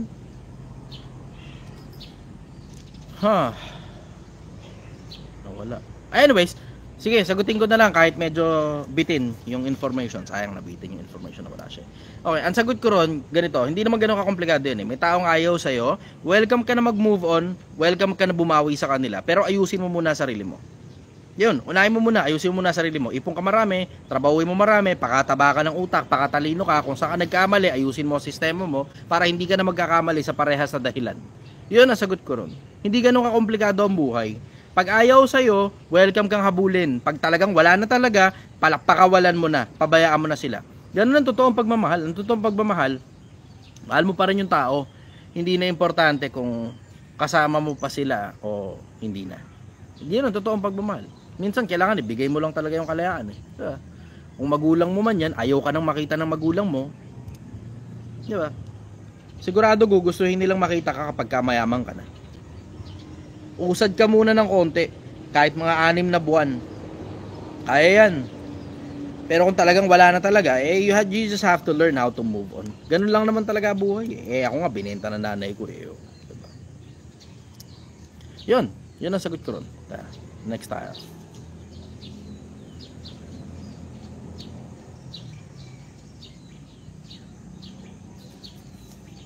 Jam. Bukas na kayo. Hindi, sarado na kami. Hanggang alas 3 lang kami na madaling araw. Mula alas 6 hanggang bukas. Brother, good morning. Mike David. Gusto ko lang tanong sa about kung ano yung mga books na nakapagpa-improve sa'yo. Ganito, yung mga books na nakapagpa-improve sa akin, walang kinalaman yun sa mga books na magpapa-improve sa'yo. Kung ano yung topic na paborito mo, dun mo birahan, dun mo simulan. Kasi kahit ano pa sabihin ko sa yung libro, kung di naman yun yung interest mo, ano pakinabang nun? Doon ka muna sa kung ano yung top 10 o top 5, kahit top 5 lang. Pili ka ng subject, kung ano yung top 5 na libro na dun nakafocus sa subject na yun, Google mo na lang. Yun ngayon yung bilhin mo. Mura lang sa Shopee yan. Mahilig akong bumili ng libro sa Shopee. Puta, libro sa Shopee, ranging lang 100 pesos, 300 pesos average. Mahal na sa 400 eh. Overpriced na sa 500. Sa madalas na pagkakataon, ano lang yan? Kadalasan kung hindi 100, 300 pesos. Mura lang mga libro sa Shopee, brother. Bali, may re-recommend mo na books. Ikaw nga yung pipili, depende sa subject mo. Kahit ano pa sabihin ko sa yung libro, kung hindi mo rin naman gusto yun, sabihin ko sa'yo, Biblia, babasahin mo ba? Sabihin ko sa'yo, Quran, babasahin mo ba? Yes. Kasi ayun, Muslim ako. Yun yung top 2. Yung top 2. Yeah, congratulations, nabigyan na kita. Pero ako, suggestion ko sa'yo, yung mga paborito mong subject, bakit? Kasi kahit anong ganda ng libro, pag hindi yan ang paborito mong subject, mabuburingan ka dyan, brother. Diretsahan, mabuburingan ka talaga dyan. Hindi na ba, isipin mo, magbabasa kang Biblia, nang pasimula, nilikha ng Diyos ang langit at ang lupa, ang mundo ay walang anyo at walang laman. Babasahin mo ngayon yun, tapos ang interest mo pala tungkol sa pera. Diba? Mabuburingan ka sa history ng mundo. Kung ang interest mo, pera. Gets mo yun? Bali, Muslim ka, brother, or balik Islam ka agad? Hindi. Hindi pa. Bali, nag-aaral pa lang. Nag-aaral pa lang. Pero bali sa mo is kasama na yun sa mga Muslim na yung pinag-aaralan mo. Nag-aaral ako Quran yan. Kasi ang alam ko lang tungkol sa Quran dati, lahat ng kasiraan ng Quran eh. Yun yung alam ko. Siyempre, alam mo na, pagka nasa Metro Manila ka, ang majority ng mga religion makakasalunga mo rito, may kinalaman sa Kristyanismo, di ba? Siyempre, pagka-Kristyanismo, pagka-Kristiyano kausap mo, tapos may konting alam sa Quran, kadalasan yung alam niya, puro kasiraan lang ng Quran. Yun ang natutunan ko. Tama yung brother. Yun ang natutunan ko. Pero karamihan sa, yung hindi nila alam yung about sa Quran is parang minamasama nila, di ba? Lahat naman ng kalaban masama. Lagi naman ganun, lahat ng kalaban masama. Siyempre, di ba? Ako naman, I would tumatanda na rin kasi ako eh. Yung konsepto na gusto kong matutunan yung Quran dun sa mata naman ng isang curious na tao na hindi masama ang mata tungkol sa Quran. Tama? Siyempre tumatanda na ako eh, 'di ba? Alam mo yung sawa ka na sa sawa ka na sa mga bagay na dati mo nang natutunan eh. Anong tungkol sa Muslim? Suicide bomber. Ano pa? Si Muhammad, nag-asawa ng 9 anyos, pedophile. Mga matututunan mo eh. Siyempre, maiba naman. Gusto ko matutunan naman yung Quran doon sa perspective naman ng yung nagsusuri naman at hindi masama ang mata. Ganun. Yun ang gusto ko matutunan ngayon. Napaka-interested yan, brother. Sobrang interested sa yan. Bale, hindi basehan yung pera. Kasi sa ngayon nandun ako sa puntong parang gusto kong may patunayan sa lahat ng mga kamag-anak ko. Pero nandun tayo sa puntong kailangan is yung pagdadaanan natin is hindi siya yung tipong makaapak ng tao. Ganun. Doon tayo sa tanong mo, brother. Anong tanong mo? Ang pinakatanong ko lang is yung pinakatanong ko lang sa yun nga, yung nakapagpabago sa'yo ng mindset na Maganda yung tanong mo. Tungkol sa mindset, magbabago pananaw mo sa buhay pag nabasa mo yung dalawang libro na yun eh. Biblia at yung Quran. libro. Yung Quran lang talaga yung nakapagpabago sa'yo ng mindset. Umpisa muna ako sa Biblia. Doon muna ako magsisimula sa Biblia. Kasi sa mahabang panahon kasi Biblia talaga binabasa ko na halos nakabisado ko na nga yung mga talatang paborito ko eh. Yung mga talatang pruweba ko, katibayan ko ng mga bagay na ipinaglalaban ko ng mga panahong lumalaban pa ako ng debate. Nakabisado. Ay, lumalabas na pala yung debate. Matagal na, brother. Matagal na. Hindi mo pa yan napapanood yung ibang debate Sorry, ko. Nasa sorry, YouTube yung pero- ibang debate ko. Nasa YouTube yung ibang. Tignan mo nilang Chichester debates. Nasa YouTube yung ibang debate ko. Hindi naman lahat, pero nasa YouTube yung iba. Yan, tignan mo na lang. Pero yun na nalaman mo, yung about sa religion kung tawagin, no? Religion ba yun? Yung masasabi mong hindi masama na natutunan mo yung gantong I would say in general, inaaral ko na lang. Tsaka na ako magsasabi ng masama o hindi. Kasi sa mahabang panahon, alam mo yung syempre yung conditioning sa'yo, di ba? Kadalasan niya nasa geographical location mo eh. Kung saan ka nandun, yung religion na nakakapamarali dun, yun ngayon yung pinaniniwalaan mong tama. Diba, Metro Manila ka, ang Greater Metro Manila, Katoliko marami, di ba? So syempre, maniniwala ka, Katoliko totoo. Yeah, tapos eventually, paglipas sa ilang panahon, makakasalunga ka na iba't iba pang religion.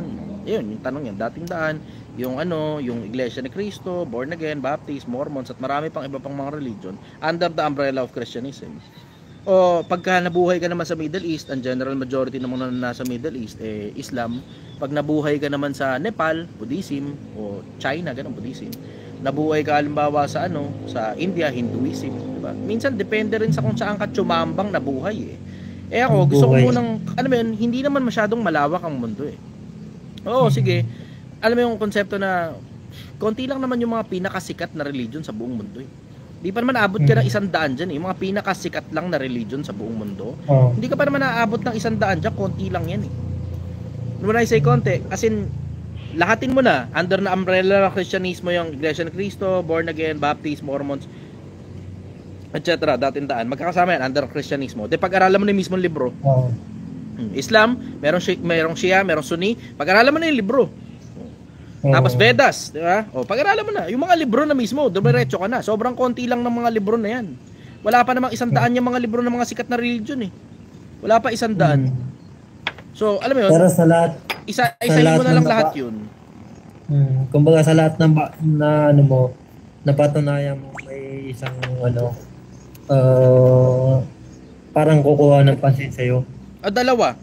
Hindi isa, dalawa. Biblia at saka Quran. Biblia, almost same lang sila, brother, di ba? Hindi. Almost same lang sila. Hindi.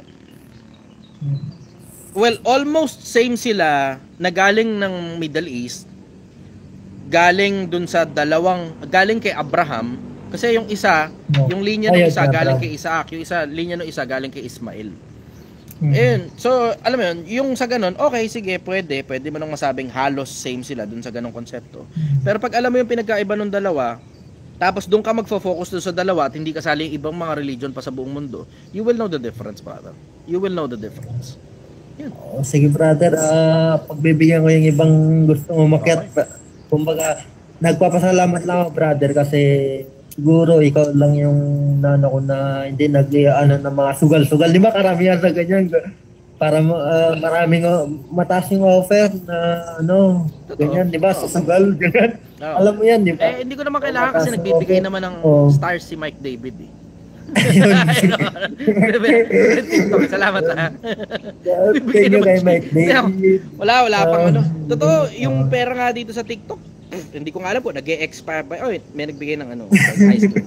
Hindi ko nga alam kung nag-e-expire ako. Hanggang ngayon, wala pa rin bank account na nakakabit sa akin dito sa TikTok Hindi ko alam paano kunin yung pera dyan Alam ko merong konting barya dyan na parang less than 10,000 pesos. May nagbigay ng grab, so thank you Pero hindi ko pa rin alam kung paano kinukuha yung pera dyan kasi hindi naman talaga pera ang dahilan kung bakit ako nagtsatsaga mag-live sa TikTok at saka sa YouTube. Yan nga yung gusto ko Yan yung gusto ko sa'yo, brother. Pero yun, bibigyan ko ng yung mga gustong umakyat. Pero thank you, brother, na isa ka sa nag-aaral about sa mga religion natin. Salamat, brother. Na-appreciate kita. Thank you. Salamat. Okay, last na siguro to. Hindi ko alam kung ilang minuto na ako Tingnan mo nga, brother. Ikaw nga. Ay, sorry, busy pala. Lalaro. Okay. Ito, Rod Solomon, Maganda yung pangalan niya, Rod Solomon.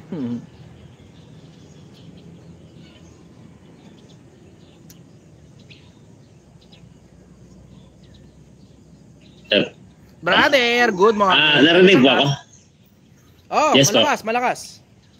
Yes, good morning po, Idol. Ay, nakapasok din ako. Alright, na-amaze talaga ako sa'yo. Ang galing mo talaga. Yes, salamat, brother. Doon tayo sa tanong mo. Pagsilbihan kita, ano tanong mo? Yes. Ang galing mo talaga. Ang bilis ng pagsalita mo. Alright. Idol, magbati lang talaga ako sa'yo ng saludo talaga sa ginagawa mo at tuloy mo lang yan. Salamat. Always watching. Thank you very much, brother. From Davao del Sur, marami ka ditong mga fans from Davao del Sur. Magkikita-kita tayo. Yun lang, Idol. Yun lang. Pinot ko lang yung isang ano kasi. No problem, brother. Thank you. Bye-bye.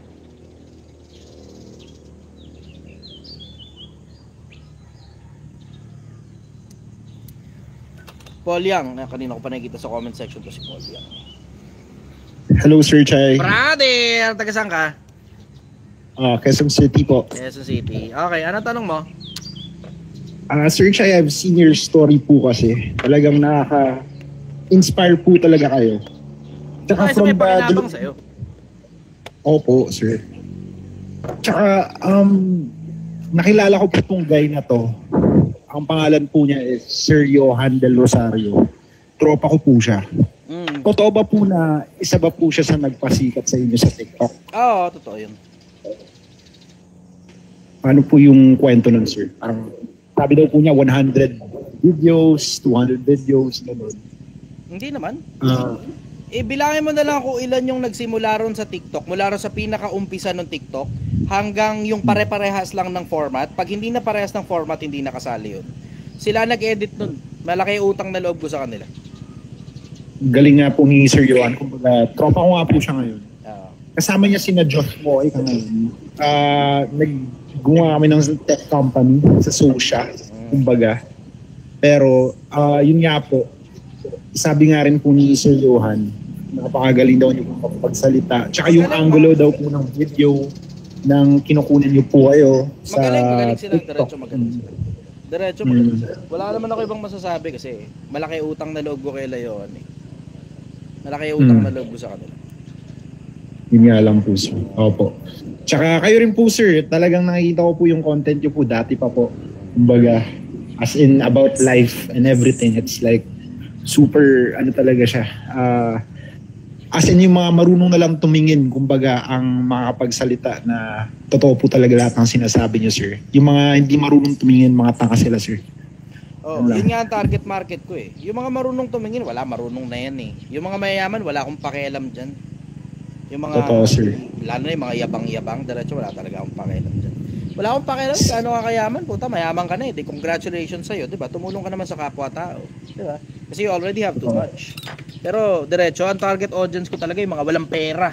Yun, ang target audience ko. Yung mga walang pera. Saka, sila na lang dyan sa yabang-yabang, yaman-yaman. Sila na lang dyan. Sige, enjoy nyo yan. Pagtandaan nyo naman, marirealize nyo rin naman na hindi pera ang purpose ng buhay eh. When you're getting everything easy, tapos, alam mo yun, sobra-sobra na yung meron ka, tapos matanda ka na, tapos wala ka na masyadong magawa sa buhay mo. Tapos, alam mo yun, marirealize mo rin na hindi pera ang purpose ng buhay. Tsaka na nga lang, nakapag-invest ka ng marami sa kabilang buhay. Kasi we're all going to die. Hindi ko alam kung alam ninyo yun, pero dahil mga bata pa kayo, hindi nyo masyadong nare-realize yung konsepto na hindi natin alam kung hanggang kailan lang tayo. Na meron akong mga kaibigan kasi panahon ng pandemya, panahon ng pandemya, kaliwat kanan yun, no? Every other profile picture itim. So, ibig sabihin, no, may patay sa pamilya nila nung panahon ng pandemya. Yung iba nga, hindi ko nga alam paano magkaroon ng delusion yung iba na hindi totoo yung pandemya. Hindi totoo yung pandemya, ang dami kong kitang profile picture, puro itim, kaliwat kanang itim. Nakita ko yung panahon ng pandemya eh. Ako, diretso, sa dami ng mga kaibigan kong patay na, hindi ko alam kung hanggang kailan lang ang buhay ko. May mga taong malakas na malakas, tapos bukas mababalita mo na lang, di na nagising. Diba? Ako naman, I'm just trying to, diba, prepare myself for the afterlife kasi greedy ako eh. I'm the greediest person you will ever meet in your entire life. Opo, sir. Pag samasamahin nyo lahat sila, si Josh Mojica, sila Johan, at lahat ng mga nandun sa Sosya, pag samasamahin nyo mga sarili nyo, mas greedy pa ako kaysa sa inyong lahat. Gusto ko, mayaman ako rito sa buhay na to, mayaman din ako sa kabila. Yung iba, hanggang dito lang yung yaman nila eh.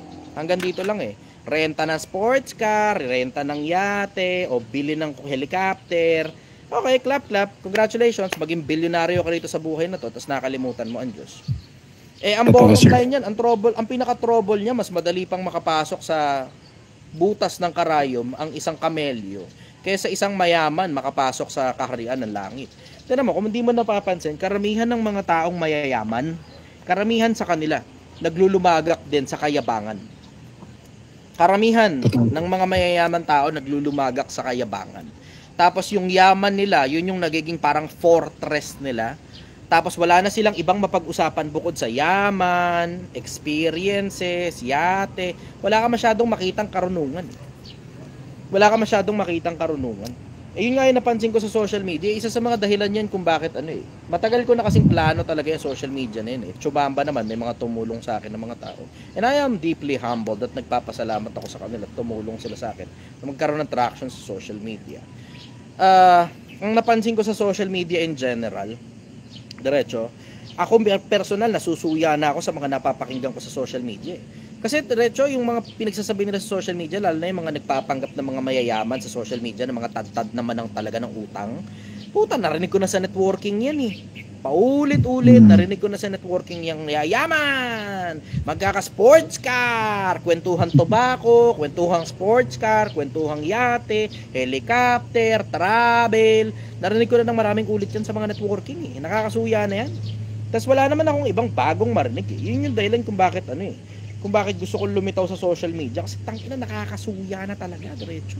Wala ka halos mapakinggan sa Pilipinas na parang katulad nila Tony Robbins, Gary Vaynerchuk, Stephen Hawking, Jordan Peterson. Wala ka masyadong sense na marinig Puro ang karamihan ng majority na naririnig ko sa social media, diretso puro basic.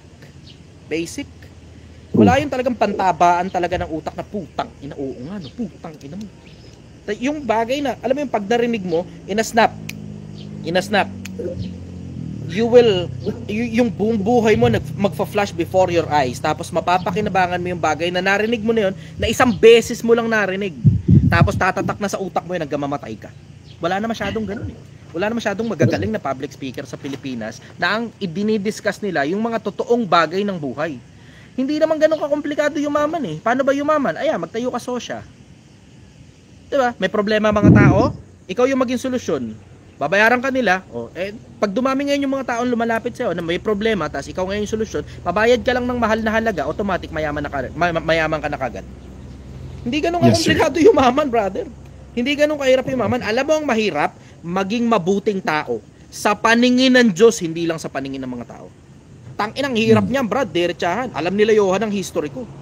Siraulo ako, puta. Sigurado imposibleng hindi napapagkwentuhan niya sa social. Sabi nga niya po. Siraulo ako, putang ina. Maniwala ka sa akin, combined ninyo lahat kayo, hindi niyo nagawa lahat ng mga kagaguhang nagawa ko sa buhay ko. Ako pinakasiraulong tao na nakilala niyang grupo na yan kahit kailan. Ako yung pinakasiraulong tao. Ngayon, sa akin, na-realize ko madaling maging gago. Madali rin kumita ng pera sa kagaguhan. Kaululan, madaling kumita ng pera. Panloloko ng kapwa, gawain tiba-tiba Madaling kumita ng pera sa kagaguhan. Pero ang isa sa mga pinaka na-realize ko, kasi matanda na ako I'm 35 years old 35 anyos na ako. Para sa inyo, matanda na ako. Pero once you reach my age, hindi pala. Parehas lang pala ng pakiramdam yung putang ng 18 anyos at saka 35 anyos. Parehas lang ng pakiramdam. Isa sa mga bagay na na-realize ko sa pagkakaroon ng maraming taon sa buhay ko, mas challenging para sa akin ngayon yung konsepto na nagpipilit akong maging mabuting tao. Ang ina, brad, puta. Sabog talaga utak ko. Yung alam mo yung madaling, puta, ang daling gumawa ng pera sa kagaguhan. Diretsahan lang, napakadaling gumawa ng pera sa kagaguhan. Puta, kung alam mo lang, tanong mo kay Johan, alam nila yan. Apakadaling gumawa ng pera sa kagaguhan. Sobrang daling gumawa ng pera sa kagaguhan. Straight out, apakadali niyan. Pero ang pinakamahirap, ito challenge talaga. Ang pinakamahirap na parte, yung putang inang maging straight ka. Nung tinigil ko lang yung Yossi, putang ina, hirap na hirap ako, naglalaway ako. Yossi pa lang yun ha. Para pa lahat ng iba pang kagaguhang ginagawa ko sa buhay ko minsan panahon. Diba? Yossi pa lang yun ha. Isipin mo, siraulong tao ako, brad, napakahirap sa akin magbagong buhay. Mas madaling maging gago, kabisado ko mundo ng illegal. Yung magkabilang mundo, yung legal at saka yung illegal, naiintindihan ko. Pwede mong sabihin, hindi naman lahat ng detalye alam mo, Chester. Sige, pwede mong sabihin hindi lahat ng detalye alam ko, pero naiintindihan ko yung magkabilang mundo ng legal at saka illegal. You don't know jack shit of what I know, and you don't know jack shit of what I've done throughout my life. Ako pinakasiraulong taong makikilala ninyo sa buong buhay ninyo. Kasi kayo mga mabubuting tao kayo. Si Johan, si Josh, Moika, mga mabubuting tao yung mga yan. Nakilala ko behind the scenes yan, matitinong tao yung mga yan. Ako pinakasiraulong tao na kilala ko personal. Diretso. Ako yung pinakasiraulong taong kilala ko personal. Diretso, isa sa pinakamalalaking bagay na natutunan ko, tangina madaling maging gago. Pero ang hirap maging matinong tao, brad. Tangina, brad, yun talaga yung totoong challenge. Yun ang putang ina, rockstar ka talaga pag nagawa mo, na ace mo yun, na pagiging mabuting tao. Gaano kahirap maging mabuting tao? Pag may ginagawa kang kagaguhan, hindi ka na mabuting tao. Tangina, ang hirap, brad. Oo, kahit kapraso lang yan. Hindi ka na mabuting tao pag may ginagawa kang kagaguhan, kahit kapraso. Madaling kumita ng pera sa illegal. Sobrang daling kumita ng pera. As long as you don't fucking die, you don't end up in the hospital, you don't end up in prison, ang daling kumita ng pera sa illegal. Napakadaling kumita ng pera sa illegal. Puta, daang milyon ang pinag-uusapan sa ibang mga tao. Pero, diretso, mas payapa ang isip mo kapag malinis yung hanap buhay mo. Yun, isa sa pinakamalalaking bagay na natutunan ko. Kasi tsaka Sir Chai, kung may papahinggan ako, kung si Josh or si Johan yung papahinggan ko, mas papahinggan ko kayo, Sir Chai, kasi mas may experience kayo sa buhay. Uy, gago. Kumbaga mga yan, mga na nag-uumpisa pa lang yung mga yan Baka matanggal ka sa social, hayop ka. No offense, pero Josh, mabait kang tao talaga. Tropa talaga kita, bro. Mabuti yan si Josh, mabait pero, mabait yan. Johan, pag nakikinig ka or nandito ka sa live, si Kuya Chai mo, nagsasalita, sobrang lupet talaga. Buti, yung sa akin kasi purely, naiintindihan ko sila dun sa konsepto na, dahil syempre bata pa, diba? They're trying to prove something to themselves and to the society, diba? Naiintindihan ko yung konseptong gumagawa pa sila ng maraming pera. Eventually, they will arrive to the same conclusion as I have. Na pag mas marami ang pera mo, mas masakit sa ulo, brother. Diretso. Pagka mas marami ang pera mo, mas masakit sa ulo. You can do so much. Oo. Nga lang, ang problema mo nga lang kasi habang dumadami ang pera mo, dumadami rin ang kagaguhan mo. Bakit? Kasi you have access diba? Meron nga access sa mga masisikip na pepe, gano'n, makikipot na bewang, malalaki suso, diba? May access ka sa ganun, may access ka sa, alam mo yun, travel, may access ka sa kayabangan, may access ka sa mga sports car, may access ka sa mga mansion, sa mga magagandang swimming pool, sa mga yate, sa mga helicopter, at sa maraming iba't iba pang bagay na kalokohan ng buhay na ito at kasama na rin sa kayabangan ng buhay na ito. Alam mo, masarap kasi talaga yung kayabangan, diretso. Personally, I have enjoyed it. Nag-enjoy din ako sa kayabangan, minsan pa na. Sometime in the past. Pero matanda na kasi ako. And I think I am going to die anytime soon. Yung mararamdaman mo yun You know you're going to die anytime soon. And I would want to leave not a legacy. Pero ang gusto kong maiwan, yung konsepto na nakapagpaalala ako minsang panahon sa mga kapwa ko tao, hindi na importante kung bata ka o matanda ka, ng yung paalalang yung memento mori, kung tawagin nila. Remember, you must die. Maalala mong kailangan mo ring mamatay. Kailangan magkaroon ng magandang ending yung istorya ng buhay mo at hindi basta ka na lang kumita ng marami, nagyabang, tapos isang araw di ka na nagising, tsamba. Baka matsambahan ako ng ganun, brother, mahirap natatakot ako sa kinabukasan ko dahil siraulong tao talaga ako Alam mo, ngayon mga dami nagtatanong sa akin ng definition ko ng success. Ang definition ko ng success, hindi katulad ng success dito mga putang mga bobo. Money, power, fame, yun ang success sa kanila Hindi ka nag-iisip you have an eternity in front of you and you have an eternity behind you. Ang mundo ginawa 4.5 billion years ago na mula na nag-exist ang mundo. Ang universe, sabi ng Hubble Space Telescope, somewhere around parang 13.5 billion years old na. Pero nung nag-launch sila bagong telescope, puta yung James Webb Space Telescope, they're now looking into the possibility na baka 26 billion years old na ang universe. So you have an eternity behind you, bago ka lumitaw, tapos pagkamatay mo, you also have an eternity in front of you, na hindi mo alam kung ano meron doon sa kabilang buhay. Puta Brad, it creeps me up. It creeps me up. Natatakot ako dun sa konsepto na baka isang araw hindi na lang ako magising o nagmomotor ako, nabangga ako o alam mo yun, binaril ako ng kung sino mas siraulo pa kaya sa akin. Tapos alam mo yun, pagdating mo ngayon sa kabila, surprise motherfucker, may Diyos pala. Tapos hindi ka tinatanggap. Pero ang dami mong pera. Tapos sikat ka pa. Tapos influencer ka. Tapos yabang mo pa. Tapos pagdating sa kabila, tangina hindi ka tinatanggap ng Diyos. Aray ko po. Diba? Aray ko po ka talaga dun. At ina mo, with all the riches of all those people who are in social media right now, ngayon yung mga tao na nasa social media ngayon, nandito sa Pilipinas, na mga yabang-yabang, yaman-yaman, puta, mas mayaman pa ang Roman Empire kaysa sa mga putang inang yan Yung Imperyo Romano na pinamamahalaan ni Augustus at saka ni Tiberio Cesar, mas mayaman pa yung mga yun Mas mayaman pa si Napoleon, mas mayaman pa si Cleopatra, mas mayaman pa si Potiphar, mas mayaman pa si yung Ottoman Empire, mas mayaman pa yung Mongolian Empire, mas mayaman pa yung Egyptian Empire, mas mayaman putang ina napakaraming alam mo hindi birong yaman yung meron yung mga tao na yun. Pero tignan mo, halos lahat sila naghahanda para sa kabilang buhay. Pero yung mga yabang-yabang sa internet, tangina parang pag kumakapagsalita sila, parang wala silang pakialam sa kabilang buhay. Doon lang ako sang-ayon kay Josh minsan, yung pagyayabang niya, dapat niya yun, baba niya ng onte. Kumbaga yung hype, kumbaga dapat parehas lang sa ordinaryong tao, ganun. At naiintindihan ko, kasi minsang panahong mayabang na bata rin ako Naaalala ko yung panahon ng kayabangan ko noon na marami kasi talaga akong tao, Brad. Alam nila Johan yan marami akong tao. Tapos yung mga tao ko hindi biro ang kayang gawin. Alam nila yan. Kaya alam mo yun, siguro isa yun sa mga dahilan kung ba't walang kumakana sa akin sa social media, ganun. Siyempre nanghuhula lang naman ako, baka alam na nila yung kwento, 'di ba? Pero alam mo yung minsan panahong mayabang na bata rin ako, na you're trying to prove something to yourself and to the society. Tapos naiintindihan ko rin naman na si Josh kasi behind the scene pagka kaming dalawa yung magkausap, di naman siya ganun.